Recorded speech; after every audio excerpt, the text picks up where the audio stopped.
Hi guys, and welcome back to my podcast DC and T.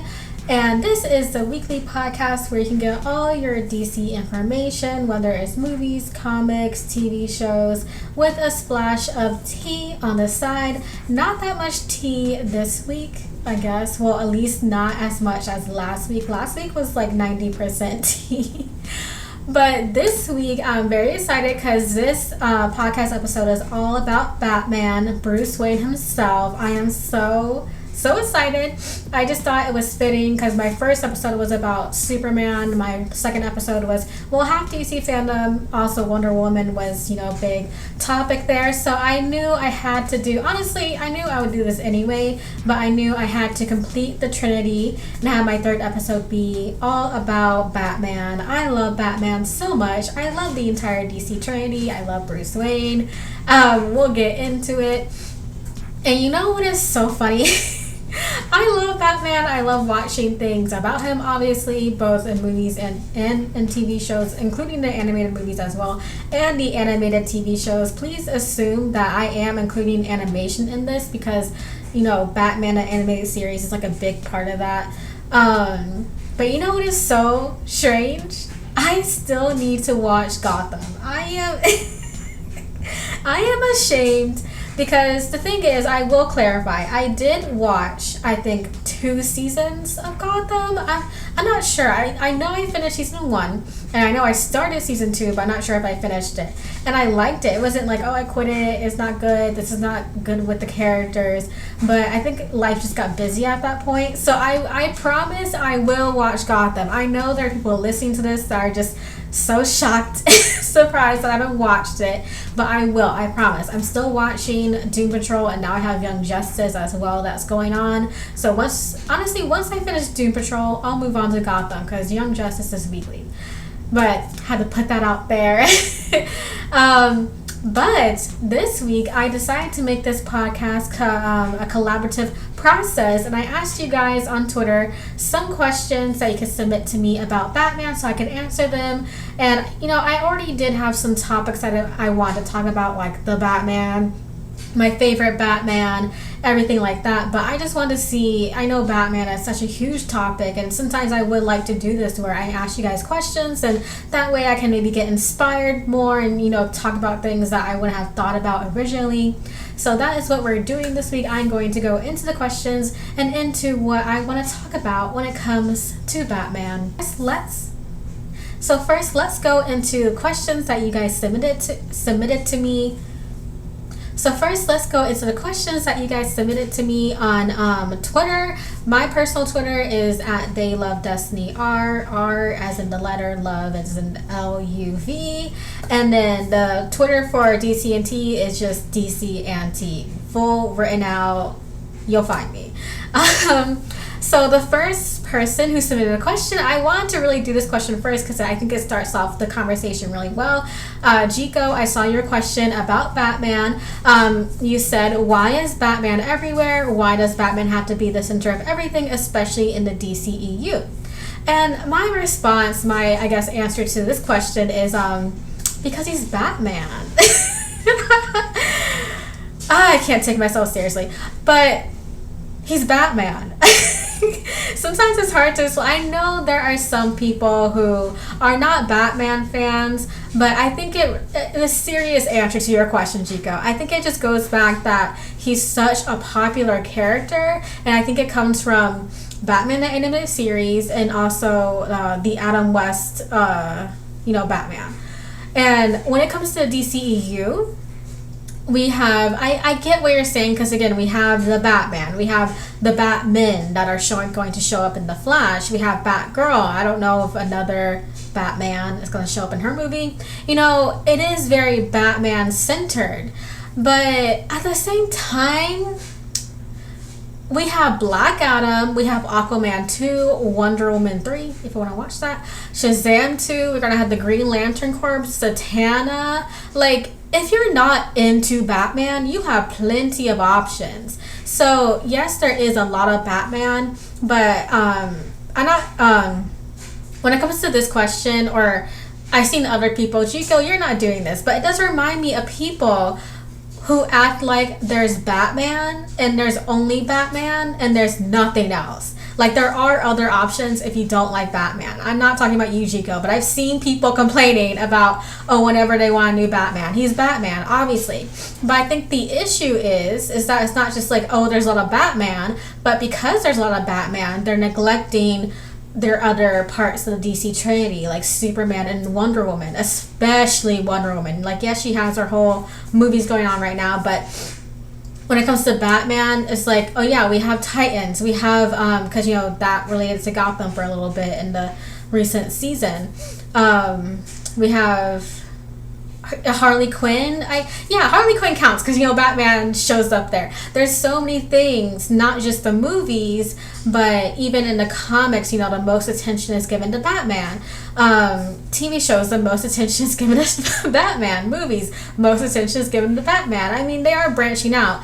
But when it comes to Superman and Wonder Woman, I kind of get what you're saying when they don't have the same level of, like, establishment that Batman gets, you know? Like, I was just talking about this last week, and, like, we should know, like, people really should know the Mascara by heart, like how they know Gotham and Metropolis. We should have a Nubia series or an animated movie series or Young Diana. It's like something, you know? That could be, Young Diana will also be a good live action TV show when I think about it. That could be CW.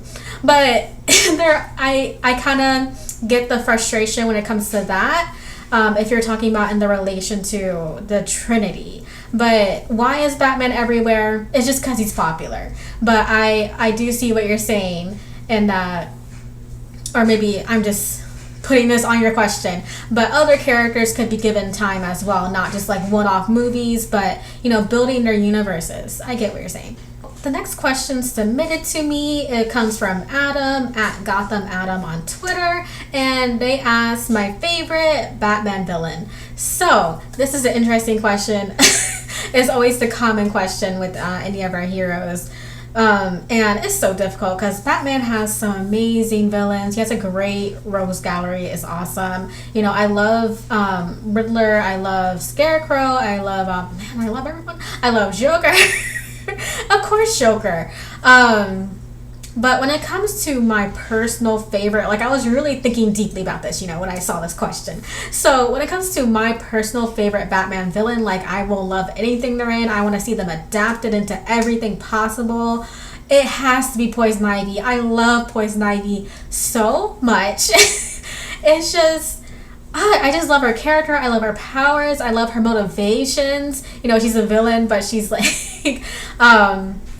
she's a villain, but she's also has, you know, the relationship with her plants. So sometimes when she goes into her speeches about the environment, you kind of want to agree with her because she's right, but she's a villain.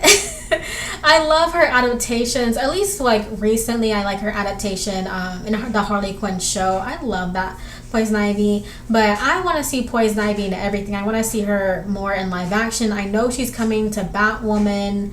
Batwoman for whatever reason, but I don't have faith in that show because I don't have faith in any CW show, to be honest. So, but Poison Ivy, definitely my favorite Batman villain. Love her with all my heart. So, a next question, it's very interesting because the next question is actually from Nat. I know, Nat, if you're listening to this, you know this is a good run-in to your question because I know you love Poison Ivy too. And I love your question because you asked, what's the worst thing Bruce has said or done for the good of the mission? And I know you're asking this because of Young Justice. We watched it together, and there's this one thing. Oh, spoilers for Young Justice for season 3, not the recent season that I still haven't started. But because in season 3, Batman again keeps secrets from the whole team. It was a whole thing that season. I was very frustrated with season 3 because it was so unnecessary what happened with the team division and not telling them that they were different teams but they were working together somehow. We were both irritated now. So I understand your question. So what's the worst thing he's said and done for the good of the mission? And honestly, Batman's kind of crazy sometimes.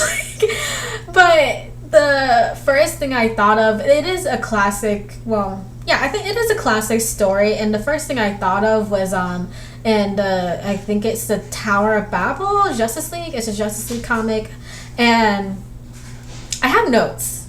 I have notes somewhere. Yeah, so it's Justice League Tower of Babel, written by Mark Waid and drawn by Howard Porter. So this is the first thing I thought of when you said what's the worst thing he said and done for the good of the mission. So in this comic, Bruce keeps tabs on all of the Justice League, and not just that, he spies on them. He also makes sure to know their strengths and weaknesses. So he makes notes on everything about them.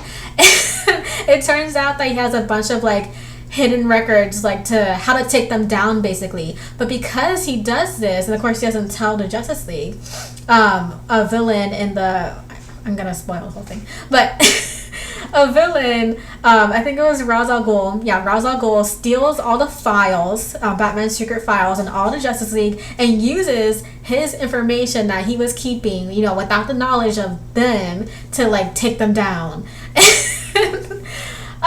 That's probably the word. That was what popped into my head first, because I'm like, wow, you just spied on everyone, and now because you did this, because you don't trust people, everyone's gonna suffer basically.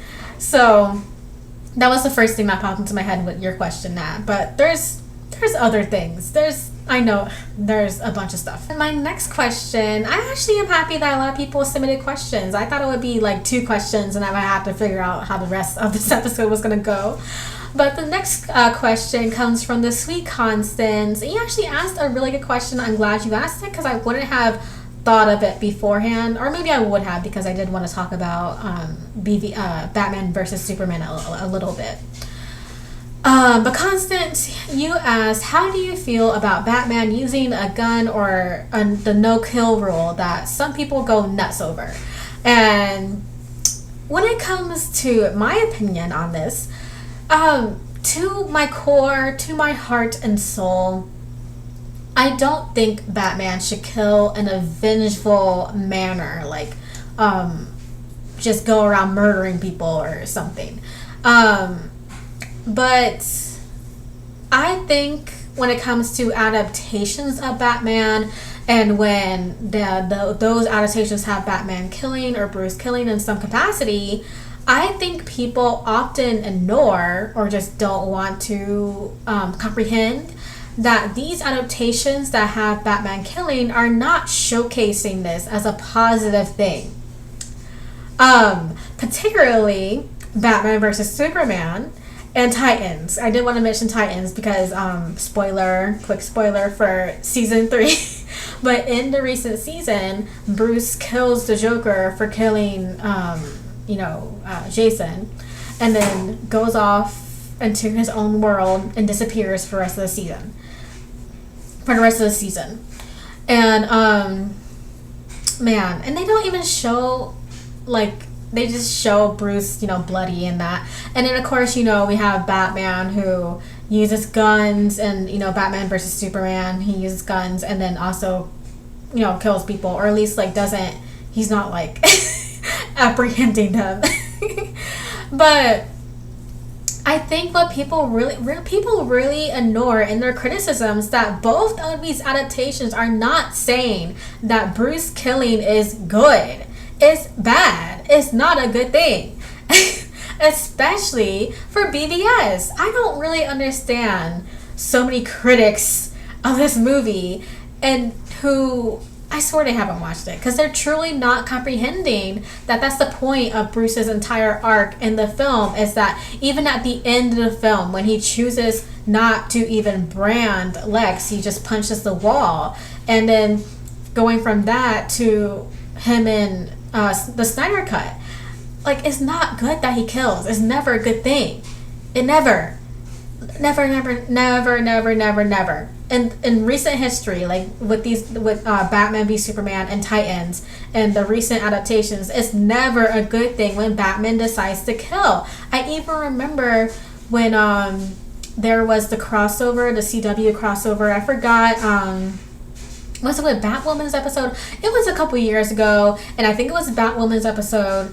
And Batman shows up, and he's older and everything. And I think he also decided to kill. And again, is not presented as a good thing. it's not presented as a good thing. So when it comes to how I feel about Batman using a gun or having, the no kill rule, using a gun, God, it's kind of hard because, his parents. I'll focus on the no killing. I just don't think Batman should kill in a vengeful manner. He shouldn't be a murderer. But when it comes to how I feel about these adaptations that have him killing, the reason why I don't criticize them as much is because I know and how it's being presented is that it's not something that's like, oh my gosh, that's so cool. Oh my god, Batman using a gun. Oh my god, Batman slammed that guy into the crate and he's dead. So cool. Oh my god. So awesome. No, that's not how it's being presented. And I think it's also just so weird that people, maybe they just haven't watched like the Michael Keaton movies, but even then, I know people were dying. People were dying so much in those movies. And maybe it was, offhand like explosions or not direct, but they were not alive. So it's I wonder if the Keaton movies got that same criticism or people have forgotten over time. I have no clue. But that is my long-winded answer to your question, Constance. Yeah, I don't think Batman should really kill. And when it comes to adapting, like these adaptations that show him killing, as long as that it's not presented as it's like, oh, it's this awesome thing and he's off the rails and blah blah. Most adaptations that show him killing is not presented in a positive manner. So I'm okay with that. And next, kind of question was from Lizzie, and it wasn't really a question. You just said Batfleck and the Batman trailer. So I'm assuming you just want my opinions on these things. But first, Batfleck is what I wanted to address because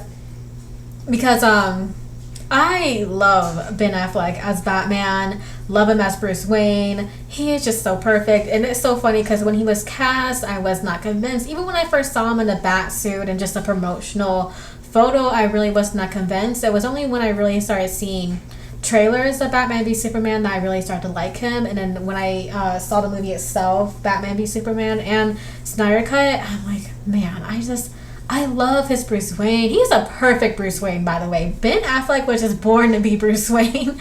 And I love his Batman. I love his story arc or his character arc as he goes on, because he's an older Batman who has lost his Robin, who turns out to be Dick Grayson. Yeah, it turns out to be Dick Grayson. He's lost his Robin to Joker and apparently Harley Quinn, who I think participated in that. Just from... Honestly, wait, did Harley... I think so, because in the first Suicide Squad movie, they did mention that she was an accomplice to Robin's murder. So, he's lost his Robin, he's older, more cynical, somehow. But I love his character arc of, being against, this unknown figure like Clark, or to him just Superman, because at this time he does not think of Superman as just, a person. I love his whole character arc of going from hopeless to hopeful in a way, and even a lot of it is through visual storytelling. And I even, like I mentioned before, the part where he decides not to brand Lex, and going into the Snyder Cut, him having so much faith and hope in being a leader.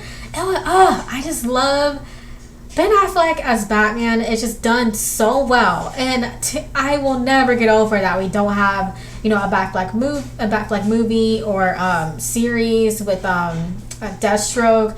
Oh man, Deathstroke looks so amazing.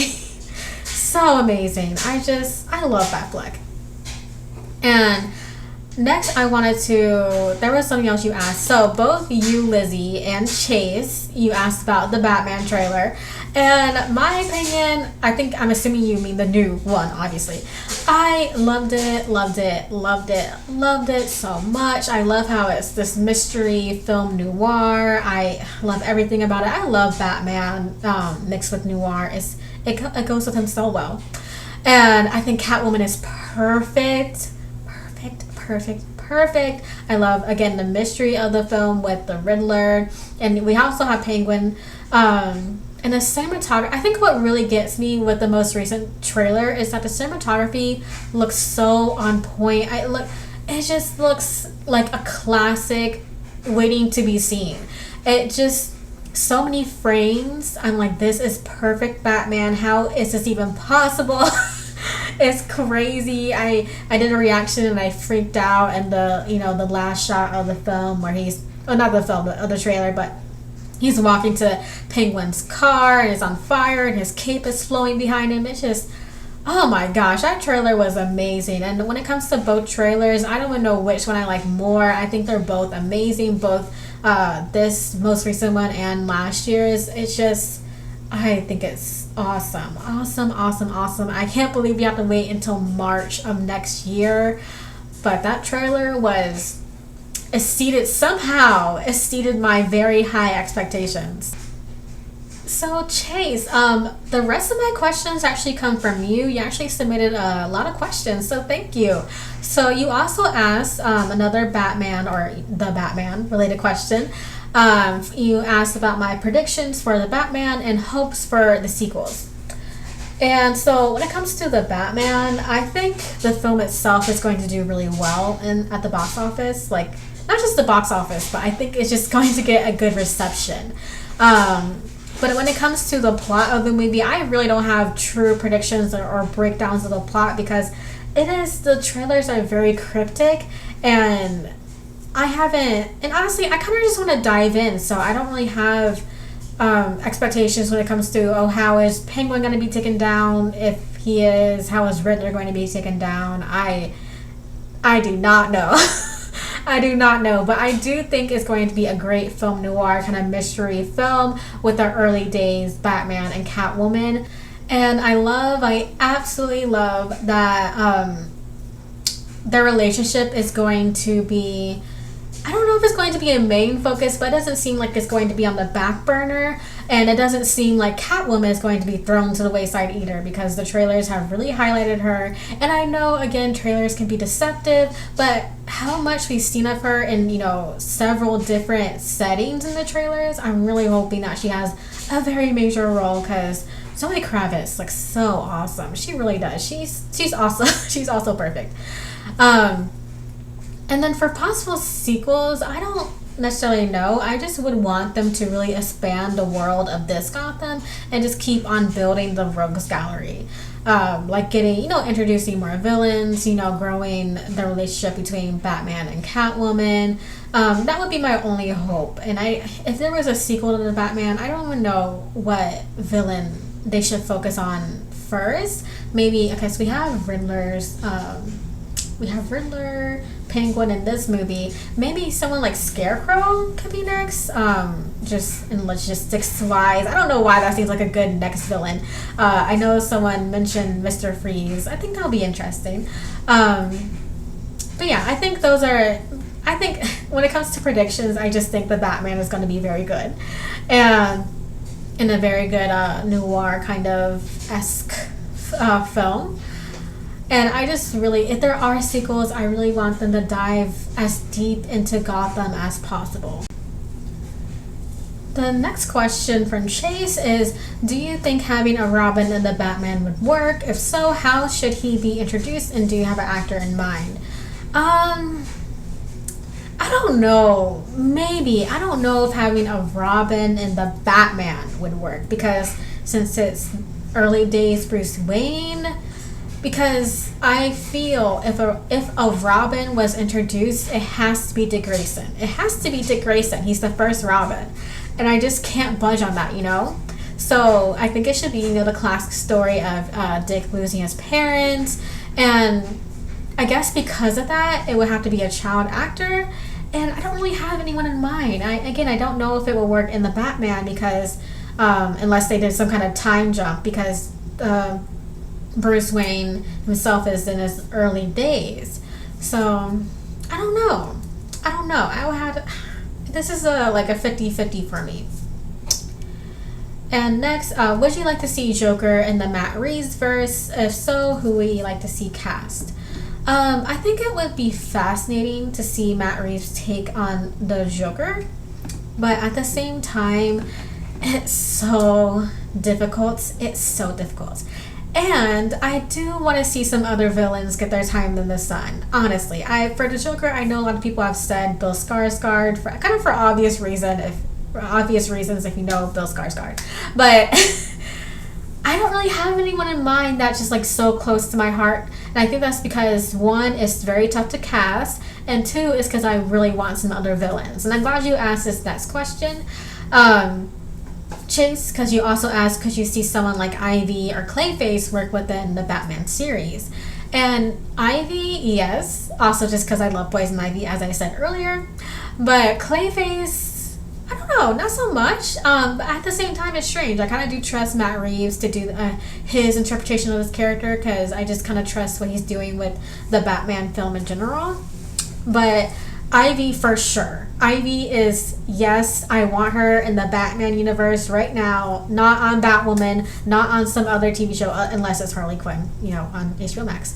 But other than that, I want her live action in the films. And I just love Poison Ivy, and I would love to see the take on her in this universe, in this Gotham. And some castings, I do have some castings idea for Poison Ivy. Live action. I don't know why. Ever since I saw this, I saw some concept art of Ana de Armas as Poison Ivy. I think she would be amazing. Rebecca Ferguson, but at the same time, I think Rebecca Ferguson is going to be busy soon because of Dune. And then someone who's also would be an interesting choice is Jodie Turner-Smith. I love Jodie Turner-Smith. So if you're listening, Matt Reeves, and you're thinking about if you're thinking about casting Poison Ivy in the future, I think my casting ideas are awesome. I think I would make an amazing casting director, even though I can't think of a good Joker. But those are Ivy for sure, and those are my my top 3 casting ideas. Next question, interesting. This is a fascinating question.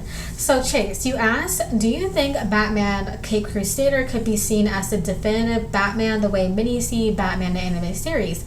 I can't recall who said it or the exact wording, but I read it will be even more Batman the animated series than BTAS, because they weren't allowed to do certain things back then. I think I know what you're talking about. I forgot who said it. I thought it was during the DC Fandom presentation. I think it was one of the producers. But to be honest, I have no expectations for if it could be the definitive Batman, because I just don't think anyone can or anything can take Batman the animated series plays as the definitive series. I mean, I think people could like Batman Caped Crusader. It looks interesting, but taking the place as the definitive Batman, I don't have to see it to believe it, honestly. So that was my last question. Thank you guys for submitting questions. And this week, I really wanted to focus on where to start reading Batman comics. I told you guys, I will tell you every week, I have to get you guys into comics, because I know a lot of people who listen to this podcast who like Batman, or even just DC in general, but it's not always based in comics. But I really want you guys to read something. So when it comes to Batman comics, this is such a conundrum. So take some notes. Here's where to start. So I see so many debates about this. So here is my definitive list. Just listen to me. Trust me. I think, I know what I'm talking about. But before I get started with my list, I just want to tell you right now, do not, I repeat, do not read deconstructed stories as your start into a character. Do not do that. And do not listen to anyone who says that deconstructed stories are a great introduction to a character. Okay? Now, with that being said, Scott Snyder and Grant Morrison. Scott Snyder and Grant Morrison, or it should really be Grant Morrison and Scott Snyder, because Grant Morrison comes first. But I'm recommending these things I'm about to tell you because it's a good way to start reading comics before you get into a bunch of classic stories that I will mention later. I will tell you some classic Batman stories that you can pick up, but this is where I think you should read first, just to get used to reading comics if you haven't read anything or know Batman at all. So with Grant Morrison, I think the easiest way to read his run of Batman is really just to pick up the Omnibus collection, and it collects all of Morrison's writings. And so there's 3 volumes. So if you pick up volume 1, 2, 3 of Batman by Grant Morrison, it'll be a big book, or if you read digitally, it's going to be long. But so it will cover in those volumes, there's Batman and Son, there's the resurrection of Ra's al Ghul, there's Batman and Robin. You have and that's also, I think, where you have the Return of Bruce Wayne, Batman Incorporated. Probably just probably pick up the first volume 1 first, or if you really just want to start with something small, if you don't know if you're gonna like it, just try Batman and Son. And then even maybe Batman and Robin by Grant Morrison, that could work. So those would be my recommendations. But Grant Morrison, he's like a classic Batman writer. If you do read Batman comics, you know what I'm talking about. So, and then next, my other recommendation is Scott Snyder, because he came like directly after Grant Morrison, I believe. So again, his if you want to go with him, I would just say go with his omnibus collection.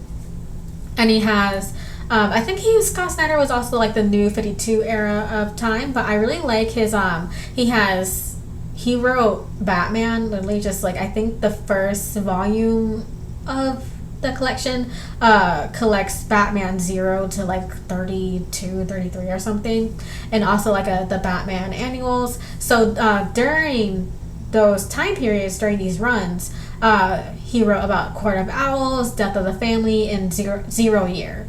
And then there's also the Batman Eternal that you could read from him. And then something that actually is more deconstructive-ish is Batman the Black Mirror, and that collects Detective Comics. I don't know what numbers, but it's Detective Comics. So those are my recommendations from Scott Snyder. I tried to for both of these, I'm trying to make it into collections, so it's as simple as possible for you to go and find these, you know. And now, when it comes to some classic, stories of Batman that you always hear about, but for some reason I always see people recommending these, and they should be recommended in general, but for some reason I always see people recommending these comics to beginners, and I'm like, no, don't do that. Don't read this if this is your first Batman comic that you're ever going to pick up. What in the world? No. But after you maybe read a bit of Scott Snyder, read a bit of Grant Morrison, then you can pick this up. So my recommendations for classic stories, like the necessary reading, I guess, is a Batman Year One. That's Frank Miller. There's Batman Hush, Long Halloween, Dark Knight Returns, and The Killing Joke. Killing Joke is definitely last. Not last as in quality, but wait on that. Killing Joke is a whole experience. But Hush and Long Halloween, Jeff Loeb, Jim Lee is also on Hush. And then Dark Knight Returns, of course, Frank Miller. And then Killing Joke is Alan Moore. So those are, those are the classic stories, the necessary readings that I always see being recommended to people who are asking, oh, where should I read Batman comics? What are the best ones to read? And if your question is where you should start, it's no. But if you want to pick these up after you read particularly Grant Morrison, then that's fine, And then, again, I'm making this... I love comics, you guys. I have to get you into comics. I'm determined. So, when it comes to current comics, if you don't want to do, the research of reading the past and, finding this stuff, even though some of this is really not hard to find at all, honestly. But another recommendation I have, if you want to get into reading comics, at the end of the day, just jump into reading comics. Sometimes it is a good idea sometimes. You just, let me just pick up this comic, read over it. Let me just see what's going on in today's current comic land of DC Comics and of Batman. But at the same time, there's a lot of Batman. So, but again, if you really do want to just jump into DC Comics, jump into Batman, you have so many options. Like right now, there's Detective Comics, Batman, Batman the Imposter, I Am Batman, Batman 89. And then I really recommend Batman Urban Legends. I love Batman Urban Legends so much. But, and then this isn't even including like Batman adjacent comics like Bat Family and just like Gotham characters. So that, you know, there's Catwoman's comic, there's a comic for Robin for Damian Wayne, there's Nightwing, there's Harley Quinn. There's a bunch of stuff that you can really just jump into, just kind of grab. I would grab definitely Batman Urban Legends, Detective Comics, just to see what's going on right now. And again, sometimes there is no problem just jumping in. Don't even be intimidated. Like, just jump in. And then also, if you don't have like a comic store near you, you can always just use Comixology. I know some people don't like Comixology, but if you are a beginner and you want to get into comics, just get Comixology. Just browse it so you can see again what is going on, what's new again, what's available. Because sometimes, again, it can be an overwhelming world, and I understand that. So that is all I have for you today for DC and T. Again, not that much tea today. But I did have fun talking about Batman with you guys and DC Comics. I did kind of make about half of this episode more comics oriented because, again, I love reading these things, and I just want to impart the love onto you. That is my main goal. So I don't want to always make it like about movies, because sometimes when people talk about DC, they just think about DCEU, when there's a whole world. There's a whole world out there apart from DCEU. There's the animated movies, the animated TV shows, like not just Batman the animated series, but Justice League Unlimited, like, oh my god, such classics. And then again, even like the live action TV shows going on right now, like Doom Patrol and Titans on HBO Max. So there's a whole world, and I'm going to try to highlight every corner of that world each week. I'll try. But again, I had so much fun talking about Batman. I do love Batman. He has some great stories, some great comics to read, some great movies to watch, and some great TV shows to watch, like Gotham. I still haven't watched Gotham. I will get on that. I promise, after I finish Doom Patrol. But thank you to everyone who submitted questions for this podcast. And don't always feel free to submit, you know, any topics that you just want to hear me talk about. Just at me on Twitter, because even though, again, I do have a lot of ideas for this podcast, I can always just throw something in as a new segment. You never know. So again, don't be afraid to at me on Twitter. So thank you again for submitting questions. Thank you for listening to this podcast, and I'll talk to you guys later.